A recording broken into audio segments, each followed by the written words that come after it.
Kënga e reja do se kjo është kënga më e re që kam nxjerr. Mund të them pas një periudhe pushimi, sepse e zgjodha vetë, sepse u zgjodh, ndodhi atill. Klipi është realizuar nga Pro Video. Është një klip që mua më personifikon deri diku, duke qenë se çdo skenë e klipit është e menduar me 4 lloj karakteresh që mund të ketë një femër, që mund të ndryshojë për të bërë përshtypje një X mashkulli që i pëlqen.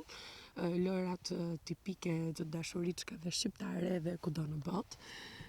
Kënga është realizuar nga The Vox. I falenderoj shumë të gjithë që më kanë ndenjur afër edhe kanë realizuar diçka ashtu siç doja unë.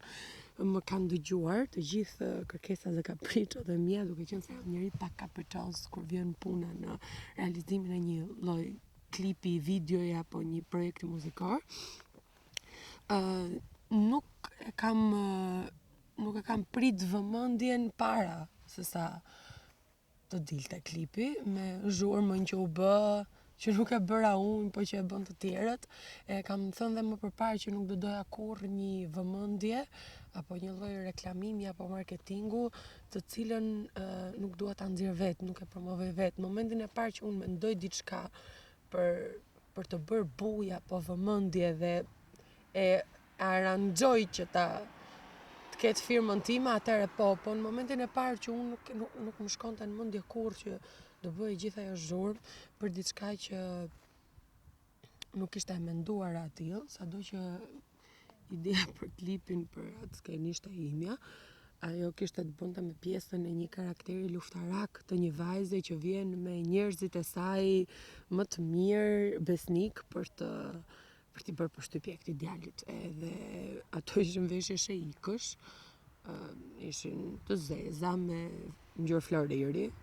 Okej, nga mbrapa po të shikoj, ajo fotoja apo ajo çka doli ishte më shumë e keq interpretuar dhe një keq informim për njerëzit që ishin jashtë laptopeve apo kompjuterave apo medias që dilte, por nuk ishte të bënte absolutisht me atë çka menduan.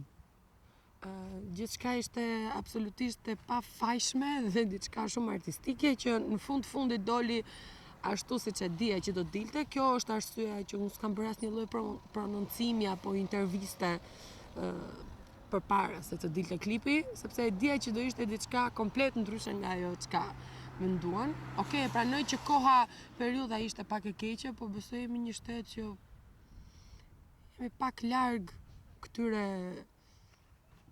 bujave të mëdhaja, aq më tepër që unë kisha vendosur që xherimin ta bëja fatkeqësisht kur ndodhi tragjedia në Paris. Më vonë nuk mund ta shtyja dot sepse koha ftohej. Unë akoma jam e ftohur nga ajo ditë, shumë ftohtë ka qenë kur kemi xheruar atë skenë. Edhe nuk duhet mendoja edhe diçka për veten. Prandaj e bëra, mundova të ishte sa më fshetësi, xherova në fshat, vetëm që njerëzit mos ta nxjerrin, por ishte e pamundur t'i shpëtonte syrit tan.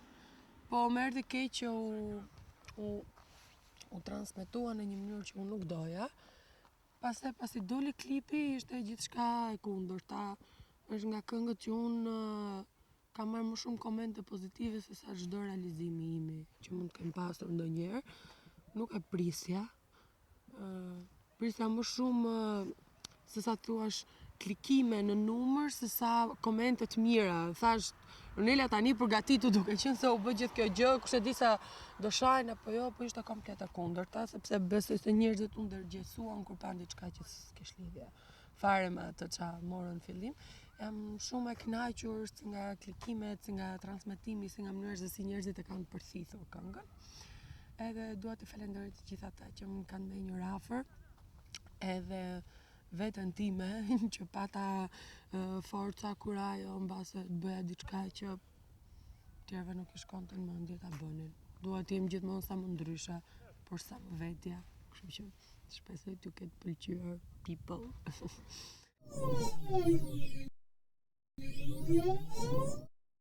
Jo, gjatë xherimeve nuk ka ndërhyrë njeri, kur neve po shikonim se si po e merrin njerëzit gjatë kohës, ne po xhironim kush hapte Facebook apo një lloj medie, po shikonim se çfarë po ndodhte, tham, po shkojmë dhe po sqarohemi vetë, shkuam, ata e pan që ishte klip edhe nuk pati asgjë për policin, kupton? So edhe kjo u bë e madhe, po prap nga media të shit, pa di, komisariat, të merë. Kupton? Por nuk ishte asgjë. Klipa në rrugë janë xhiruar pa fund, unë kuptoj që u mor keq, po në momentin e parë që u sqarua se ata pa xhirime çfarë kishim filmuar, nuk kishte asnjë lloj probleme.